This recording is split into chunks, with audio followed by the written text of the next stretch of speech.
I'm Harper. I married my husband and we were blessed with 2 sons. My husband was into investing as a hobby, so I often listened to him talk about it. But that chapter of my life came to a sudden close. In the 30th year of our marriage, my husband passed away due to illness. Our sons had already moved out, leaving me alone in a big house. One day, my eldest son Lucas came over with a proposal. Mom, why don't we live together? Lucas had been married for 12 years. His wife Ava, while sometimes condescending, was a responsible daughter-in-law. They had a daughter, my granddaughter Mia, who was very fond of me. I thought Lucas's proposal could create a more secure environment for me, so I agreed. That's when things went downhill. 2 months later, Lucas and his family moved in. My workload doubled. Ava did nothing and dumped all the housework on me. Initially, I complied without resistance, but after 5 months, I was fed up with her laziness. Ava, could you please help with Mia? Whenever I spoke up, Ava would roll her eyes and say, "Why don't you do it? You're just an old fogey who does nothing." The figure of Ava laughing out loud was really ugly. Ava treated me like an old fogey and dumped all the housework and childcare on me. Sure, I wasn't working, but Ava wasn't doing anything either, even though she was also a homemaker. I didn't want to complain to Lucas, fearing it would be seen as tattling and not knowing what Ava might do in retaliation. After nearly a year of living together, Lucas came up with another proposal to make it a 2-household home. This didn't mean tearing down the house. It meant building a separate space for me on the extra land we had. Considering your needs, Mom, a single-story house would suffice. Sounds good. I agreed, lacking the confidence to continue living with Ava. Construction moved quickly. It was fast from there. It seems that they had already talked to the construction company, and they immediately built the house I planned to live in. The new house was more like a storage room built at the edge of the property. Ava even remodeled the main house to her liking, but I said nothing, grateful to still be close to Lucas and Mia. I thought if Ava took on her roles as a mother and wife, everything would be fine. I was wrong. Ava continued to make me do all the housework and would disappear when Mia came home, only to return minutes before Lucas. I ended up doing all the chores for their household. I didn't want to make Mia suffer, but I wasn't happy about it. Ava had no intention of changing, and I had given up. Then Ava dropped a bombshell. "Mother-in-law, you should leave," she said. I was stunned, unable to think. "There's no point in you being here. We're living in this house now, and you're just a useless old fogey. Maybe I'll turn your new house into my hobby room," she sneered. I couldn't believe what I was hearing. I had been doing all the housework, helping Mia with her homework and taking her out when she had no school. I never interfered with Ava's daytime activities. Why would you say that? "Because you're in the way," she snapped. Those words made my blood boil. I wanted to tell her to leave, but I couldn't because of Mia. Ava seemed to know that I wouldn't kick her out because I cared for Mia, and she smirked at me. "Where should I go?" I asked, holding back my anger. "That's not my problem. Figure it out yourself." Ava turned away, leaving me on the verge of tears. That day, I told Lucas what Ava had said to me. I see. Lucas's words were indifferent, showing no surprise at what Ava had said. I instantly realized I had no allies here. You think I should leave too? I've heard a bit from Ava, about how things aren't going well, and about Mia. I felt uneasy. I could understand him knowing about Ava and me, but what did he mean about Mia? I had no clue. Mom, why don't you care about Ava? Mia is Ava's and my child, and Ava loves her. What are you talking about? Ava told me you've been letting Mia into your room to badmouth her, to turn her against Ava. I had never done such a thing. Whenever Mia asked where Ava was, I always dodged the question, saying she was out. I never spoke ill of Ava. I never said that! I raised my voice, irritated. Lucas looked shocked for a moment, then his eyes narrowed. You're always so harsh on Ava. She cries every day.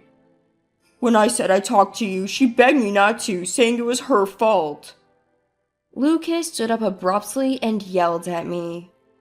I was overwhelmed and lost for words.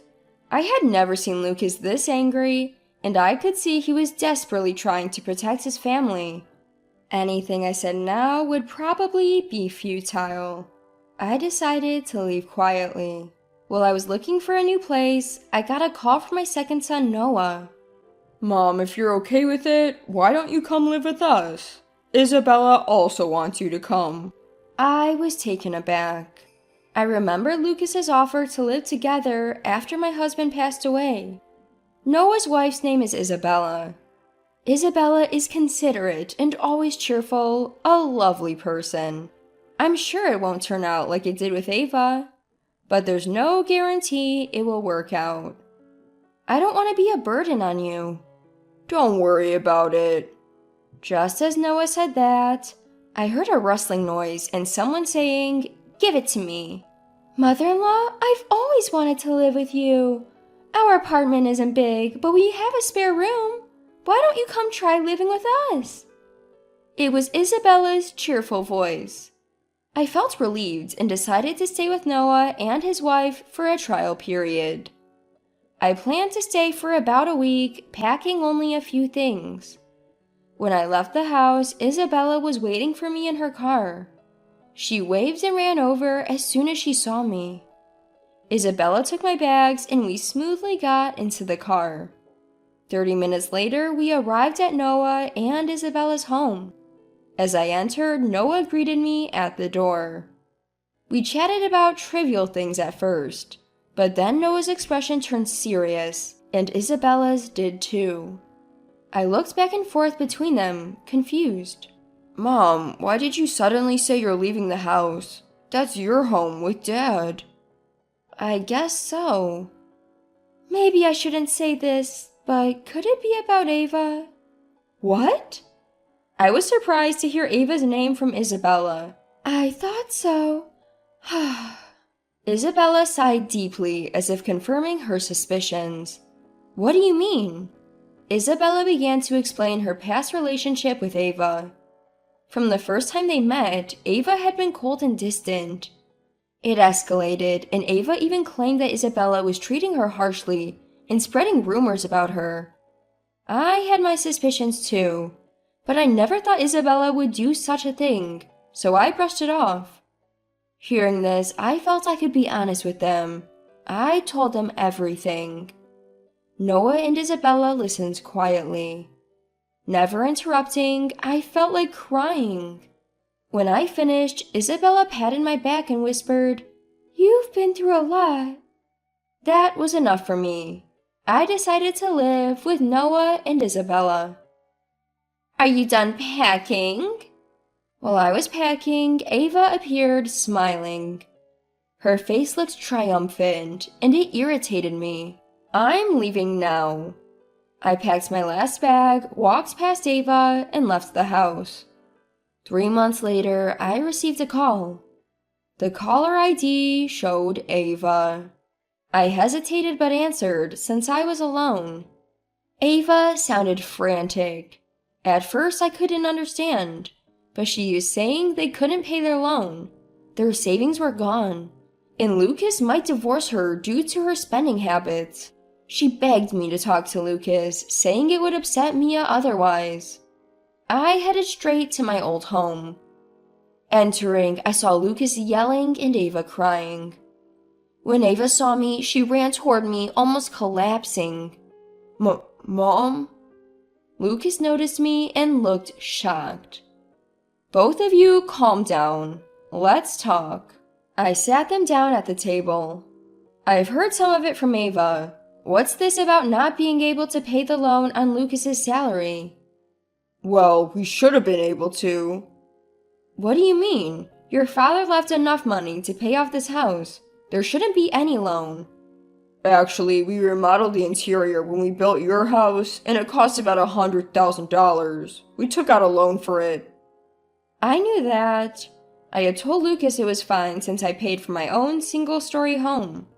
But Lucas has a job, and a $100,000 loan shouldn't be that hard to pay off. So why can't they? Turns out Ava has a lot of debt, and when we pay that off, there's nothing left from my salary. What? I looked at Ava in disbelief, and she seemed to shrink back. Could she really have accumulated such a large debt? How much are you short? About $1,500 if you include living expenses. That much? I had thought it would be around $400 or $500 at most. $1,500 isn't something you can just save up by cutting corners. Ava, since you're the one who made this debt, how about getting a part-time job? What? It's not an amount that can be covered unless Ava starts working. I suggested a part-time job to Ava to show her the reality, but it seemed she didn't like the idea. All of this happened because you left, mother-in-law.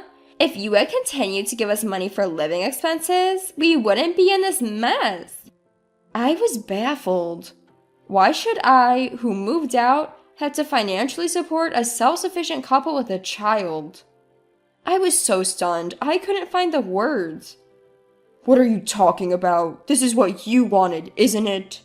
Even Lucas, usually so composed, yells at Ava in disbelief. You could earn more too, Lucas. Why do I have to work? It's your job to earn money to protect the family, not mine. I was truly shocked. Why would she say something like that? Ava, a family is supposed to support each other. If there's a problem, we should help each other out. What? Why do I have to listen to this from some irrelevant old woman? You old fogey. Ava! Again with the old fogey. I've been living with my second son and his wife, and I haven't been a burden to my eldest son and his wife at all. Why do I have to be insulted like this by Ava? Fine, if you're going to say that, then I'll give this to Lucas. I placed an audio recorder and a large envelope on the table. Lucas and Ava looked puzzled as they peered inside. The first thing Lucas picked up was the audio recorder. What's this? It's a collection of all the things Ava has said to me. Yes. When I decided to move in with my second son, Isabella suggested I record my interactions with Ava. I never thought it would come in handy like this. Lucas slowly pressed the play button. Mother-in-law is so slow. I told you to clean up, you old fogey. Useless, incompetent. The voice playing back was all Ava's. Ava's face turned pale. What is this? You've been saying these things to my mom? Lucas had been manipulated by Ava, so he probably never expected to hear this. This is... Ava's voice weakened. I quietly moved the envelope in front of Lucas as well. What's this? Open it. Lucas slowly opened the envelope, revealing a stack of photos and a document. All the photos showed Ava with an unknown man. What? I had hired a detective because Ava was dressing up and going out almost every day since I moved in with my second son. It was more than a woman's intuition. I felt she was clearly having an affair. I was able to catch her in the act quickly and heard various stories from the detective. It seems like you've had a long-standing relationship with this man. You've been financially supporting him too, haven't you, Ava? You... Lucas's face turned beet red. Why are you doing all this? You're really an old fogey. Be useful for once. Instead of explaining herself to Lucas, Ava lashed out at me. Lucas, infuriated, stepped in front of me to hold back Ava, who looked like she was about to attack. My mom is not an old fogey. She's done so much for us. You're the one who's a parasite, harmful to both Mia and me. Lucas. Things moved quickly from there. No one sided with Ava, not even her daughter Mia. Lucas announced he was filing for divorce, and Mia decided to live with him. Per Mia's wishes, Ava was not allowed to see her daughter again and had to pay a hefty settlement to both Lucas and me. Ava had become pregnant with Mia soon after she started dating Lucas and had married without ever entering the workforce, so finding a job was very difficult for her. I saw her walking around town recently, and she looked emaciated, like she could collapse at any moment. But considering what she's done and how Lucas and Mia must feel, I can't muster any sympathy. After that, at Lucas's strong request, I moved back to my original home. Now, I'm doing my best to support Lucas and Mia. Both of them cherish me, and we often gather around the dining table with my second son and his wife.